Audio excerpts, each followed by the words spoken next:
নমস্কার, স্বাগতাস kitchen Facebook এবং YouTube চ্যানেলে আরও একবার তোমাদের স্বাগত জানাই। আমি আজকে বানাচ্ছি সম্পূর্ণ নিরামিষ চাল পটল, যেটা তোমরা দুপুরবেলা ভাত দিয়ে বা রুটি পরোটা দিয়েও খেতে পারো। তাহলে চলো আমরা ঝটপট ভিডিওটা শুরু করি।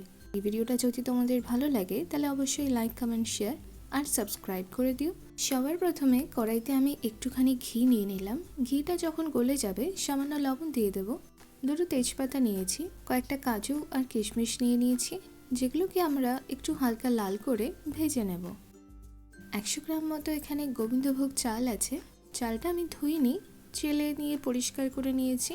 গোবিন্দভোগ চালটা ধোয়ার চেয়ে তোমরা যদি শুকনো এটাতে ঘি মাখিয়ে পায়েস বা অন্যান্য রান্না করো তাহলে সেন্টটাও খুব সুন্দর আসে আর খেতেও বেশ ভালো লাগে। প্রথমে আমি গোটা গরম মশলা দিতে ভুলে গেছিলাম, তাই এখন দিয়ে দিচ্ছি এলাচ, লবঙ্গ আর দারচিনি। সব কিছু একসাথে একটু লাল করে আমরা ভেজে নেব, আর সমানে তোমরা এটা নাড়তে থাকবে যাতে পুড়ে না যায়। যখন দেখবে চালটা এরকম লাল হয়ে গেছে আর একটু সাদা সাদা হয়ে এসছে, সেই সময় ফ্লেমটা বন্ধ করে এটাকে একটা পাত্রে নামিয়ে নেব। ওই কড়াইতে নিয়ে নিলাম সর্ষের তেল। রান্নাটা আমাদের সর্ষের তেলেই করতে হবে।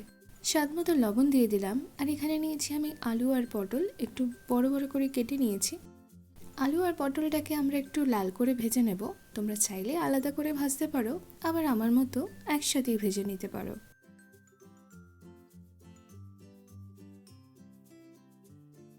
আলু পটলের মধ্যে একটু হলুদের গুঁড়ো দিয়ে দেবো, যাতে একটু তাড়াতাড়ি লাল হয়ে যায় আর কালারটাও খুব সুন্দর আসে। দেখো এখানে আলু পটলটা ভালো করে ভাজা হয়ে গেছে, এগুলোকে এবার তুলে নিচ্ছি।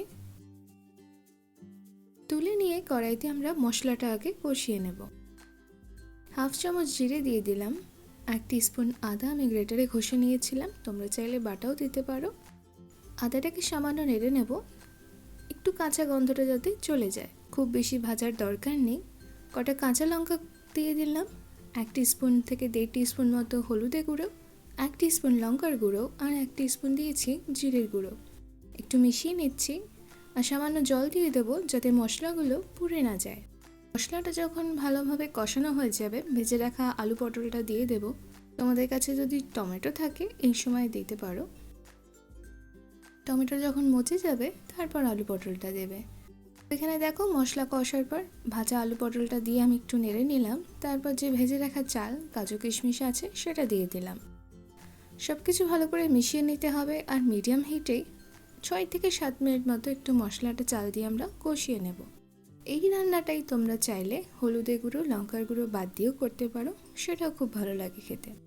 এখানে জল দিয়ে দিলাম, আর জল দিয়ে মশলাটা আমরা কষিয়ে নেব 3 থেকে 4 মিনিট মতো, যতক্ষণ জলটা পুরোপুরি শুকিয়ে না যাচ্ছে ততক্ষণ।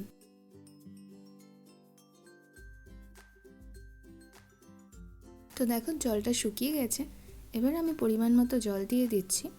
আলু, পটল আর যে চালটা আছে সেটা সেদ্ধ হওয়ার মতো। সব কিছু ভালো করে মিশিয়ে নেব।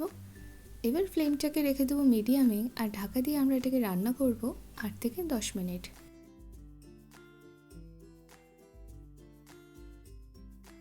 8 থেকে 10 মিনিট পর আমাদের চাল পটলটা একদম তৈরি হয়ে গেছে। দেখো চালটাও ঠিকঠাক সিদ্ধ হয়ে গেছে, আর আলু পটলটাও। লো হিটে রাখলে নিচ থেকে পোড়াও লাগে না, আর তরকারিগুলো খুব সুন্দর করে সিদ্ধও হয়ে যায়। শেষে দিয়ে দিলাম একটুখানি ঘি আর গরম মশলা, ভালো করে মিশিয়ে নেব, আর ফ্লেমটাকে বন্ধ করে দেব। আমাদের চাল পটলটা একদম তৈরি হয়ে গেছে পরিবেশন করার জন্য। বাড়িতে একবার অবশ্যই বানিয়ে আমাকে কমেন্ট করে জানিও কেমন লাগলো। আর ভিডিওটা যদি তোমাদের ভালো লাগে তাহলে অবশ্যই লাইক, কমেন্ট, শেয়ার আর সাবস্ক্রাইব করে দিও চ্যানেলটাকে। যারা ফেসবুক পেজে দেখছো অবশ্যই পেজটাকে ফলো করে দিও। ধন্যবাদ।